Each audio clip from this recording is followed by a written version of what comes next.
Bonjour, c'est Cryptoïd, j'espère que vous allez bien. Aujourd'hui, on va parler de Sol, la crypto de Solana. On va revenir sur une nouvelle qui était importante, qui est tombée, quelque chose qui peut transformer totalement Solana et qui est passé inaperçu à l'heure actuelle. On va revenir aussi sur le prix, forcément, avec l'accélération de Bitcoin qui a fait un nouvel ATH aujourd'hui. Est-ce que Solana se rapproche sur un ATH? Non, mais par contre, on commence à avoir une structure qui est intéressante, dans une zone intéressante. Il va falloir comprendre justement la clôture weekly qu'on risque d'avoir, qui pourrait être le début de quelque chose de suffisamment fort. Bon, je rappelle rapidement, pour ceux qui ne connaissent pas Solana, c'est une blockchain d'infrastructure qui a pour but de mettre à disposition des éléments pour pouvoir construire des applications décentralisées, d'accord? C'est globalement une boîte de Lego pour les développeurs, pour pouvoir construire des applications décentralisées en utilisant la blockchain, et c'est la plus grosse blockchain monolithique qui existe avec Ethereum, et qui est hyper scalable, avec une capacité de transaction par seconde qui reste encore bien au-dessus de tout ce qu'on peut connaître sur le marché. Il y en a quelques-unes qui arrivent, mais pas avec le volume, en tout cas, de transactions qu'on retrouve chez Solana. Mais le plus intéressant en ce moment, ça va être ici la proposition d'Alpenglow, qui est une modification au niveau du protocole Core. Ça veut dire que on va avoir le fonctionnement de Solana, si c'est accepté, si c'est implémenté, qui pourrait drastiquement changer et qui pourrait ici transformer Solana en une véritable bête de course, en boostant les transactions par seconde, la scalabilité et en diminuant aussi le niveau nécessaire pour pouvoir faire tourner des nœuds Solana. Globalement, pas mal de grosses mises à jour. Par contre, il va falloir voir si oui ou non ça va être implémenté et sous combien de temps, et c'est le point le plus important. Mais ça, c'est une très grosse news, ça montre que ça construit sévère au niveau de Solana, ça n'a jamais arrêté, et on voit que ça continue toujours. Bon, maintenant, en termes ici de pricing, où on se trouve actuellement, ce qui est intéressant, c'est de comprendre qu'on a fait une réintégration du range à travers le support qu'on avait break pendant quelques semaines, 2-3 semaines maximum hein, ici, et ensuite on a réintégré le milieu de range, qui est une zone d'ailleurs pareil qui a été de support et de résistance, résistance une fois, deux fois, trois fois, ça a été le support, toute cette partie-là, résistance encore une fois, et on est en train de se batailler contre. Clairement, c'est 175, 180 $, niveau clé. Lorsque l'on arrivera à clôturer au-dessus en weekly, là on aura certainement un signal puissant. Surtout qu'on a un RSI avec un momentum qui est en train de se structurer à la hausse. Donc ça veut dire qu'on recommence à avoir du volume qui rentre et un momentum qui se structure au niveau de Solana et au niveau de son écosystème.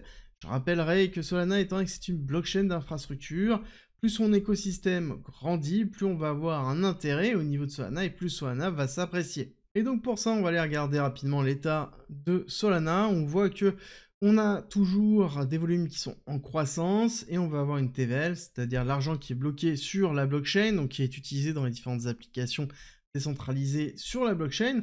On voit qu'elle est pas encore remontée au top. Alors oui, quand on regarde en prix en dollars, mais quand on la regarde en Solana, on va voir qu'elle ne fait que monter quasiment. Il y a très peu d'écart, donc on a bien en fait ici un intérêt qui se fait sur Solana, mais on n'a pas encore vraiment cette altcoin season très puissante où on a des meme coins qui performent énormément sur Solana.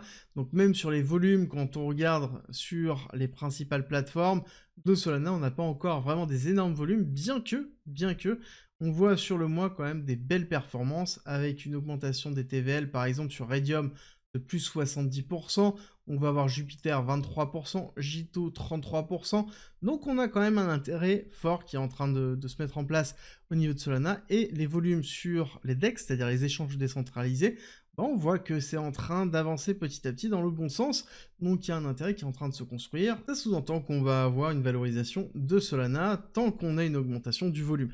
On rappelle que forcément tout est lié à la crypto de la blockchain.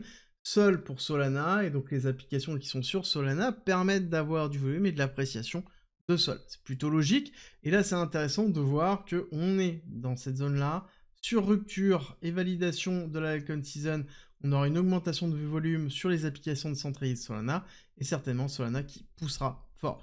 Pour moi, la zone à surveiller de très très près, le prochain arrêt, ça va être les 221 jusqu'aux 230 $. Ici, on a de l'imbalance qui est prêt à être comblé.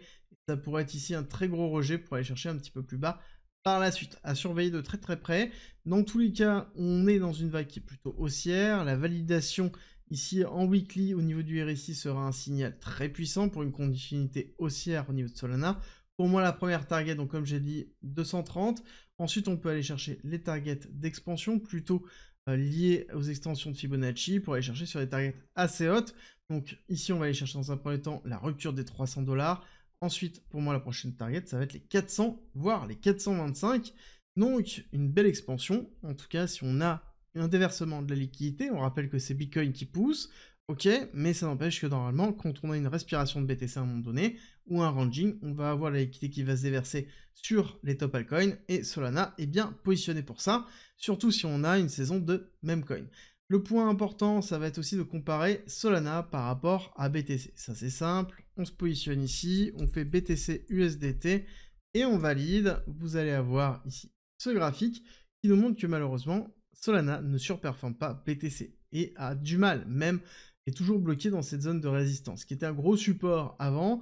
Il va falloir break fort avec de la puissance, donc ça veut dire à un moment donné un BTC qui va se calmer et un Solana qui va se mettre à surperformer. Tant que c'est pas le cas, malheureusement, on restera bloqué toujours dans cette zone-là, donc il va falloir casser au-dessus de ce support, consolider au-dessus et réaccélérer. Pareil, le RSI, le momentum, on voit qu'il n'a pas pris le pas, on n'a pas encore une accélération, on n'est pas encore au-dessus du 0,5, on n'a pas cassé la moyenne. Donc pour moi, on est encore en sous-performance et je pense que ça va rester pour un certain temps. Tant qu'on n'a pas ici une altcoin season, tant qu'on n'a pas un déversement de liquidité et un BTC qui se calme un petit peu, malheureusement, ça ne changera pas. On sera dans quelque chose qui sera toujours en sous-performance. Vraiment, la altcoin season et le déversement des liquidités, que ce soit dans les applications, que ce soit sur Solana directement, la mise à jour peut-être ici de Solana, le fait que Solana lance aussi son téléphone, la deuxième version du Saga. Globalement, il y a plein de bonnes nouvelles, mais il va falloir concrétiser ça pour avoir une valorisation cohérente par rapport à une altcoin season et avoir vraiment une envolée de Solana.